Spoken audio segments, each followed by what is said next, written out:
गौतम बुद्ध को हम बहुत अच्छे से जानते हैं, जिन्होंने बुद्ध धर्म की स्थापना की और उन्होंने लोगों के जीवन में ढेरों बदलाव लेकर आए थे।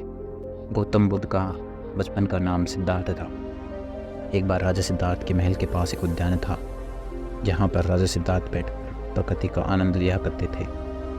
एक दिन जब वे अपने बगीचे में बैठे हुए थे कि तभी एक घायल हंस उनके पैर के पास आकर गिरा। उनके शरीर के एक तीर लगा हुआ था। उसे देखकर वह प्रतीत हो रहा था कि किसी शिकारी ने उसका शिकार किया है। हंस को तकलीफ में देखकर और उसे यूं ही फड़फड़ाता देखकर राजा सिद्धार्थ का दिल पिघल गया और उन्होंने उस हंस की सहायता करनी चाहिए। उन्होंने सबसे पहले उस हंस के शरीर से वह तीर निकाला और घायल जगह पर मलहम लगाकर उसकी पट्टी की। यह सब कर लेने के बाद देवदत्त कुछ खोजता हुआ सिद्धार्थ के पास आया। देवदत्त जैसे ही सिद्धार्थ के पास पहुंचा, उसने कहा, अच्छा तो यह तुम्हारे पास है, लाओ इसे मुझे दे दो। इसका शिकार मैंने किया है। इसका शिकार करने से मुझे बहुत मेहनत करनी पड़ी। इस पर मेरा अधिकार है। देवदत्त की यह बात सुनकर सिद्धार्थ ने उसे कहा, नहीं, यह घायल हंस है और मेरे पास आया है। मैंने इसकी मदद की है और इसकी जान बचाई है, इसलिए इस पर अधिकार मेरा है। दोनों भाइयों के बीच उस हंस को अधिकार को लेकर बहस होने लगी। अब वे जानना चाहते थे कि उस हंस पर किसका अधिकार ज़्यादा है। ऐसे में उन दोनों ने निर्णय लिया कि वे दोनों राजा के पास जाएंगे। सिद्धार्थ के पिताजी कपिलवस्तु राजा थे। वे दोनों राजा के पास गए।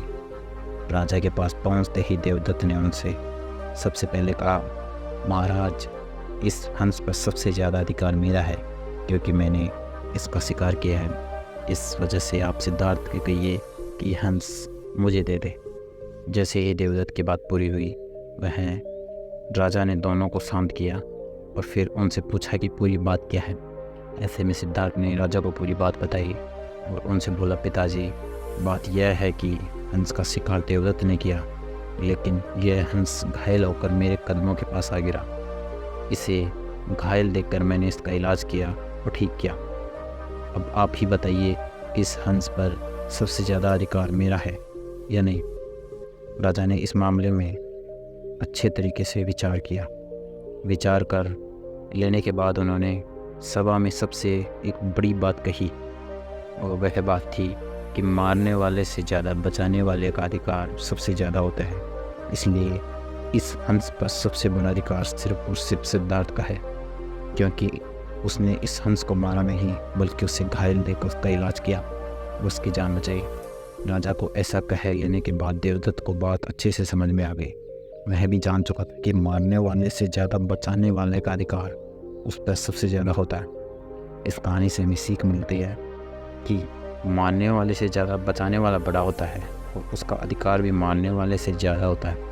इसलिए हमें दूसरों की मदद करनी चाहिए और परेशान लोगों की सहायता करनी चाहिए। ऐसा करने से हम अपने आसपास के समाज को अच्छा और बेहतर बना सकते हैं। एक अच्छा समाज ही एक देश की पहचान होती है। इसलिए आप भी आज से प्रण लीजिए कि आप किसी दूसरों की सहायता जरूर करेंगे। अगर हम सिद्धार्थ के स्वभाव की बात करें तो बहुत ही शांत है, दूसरों की मदद करने में हमेशा आगे रहते हैं। उन्होंने हंस की तकलीफ में देखा तो उसकी मदद करने के लिए तुरंत उठ पड़े। इससे यह बात पता चलती है कि सिद्धार्थ को दूसरों की तकलीफ देखकर खुद को भी तकलीफ होती है। अगर हम देवदत्त की बात करें तो एक लड़ाकू बालक था जिसमें सब्र की कमी थी। देवदत्त बस इतना ही जानता था, मरने वाले का अधिकार ज़्यादा होता है। वह जीवों को मारने में संकोच नहीं करता था, जो कि गलत है। वह सिद्धार्थ के विपरीत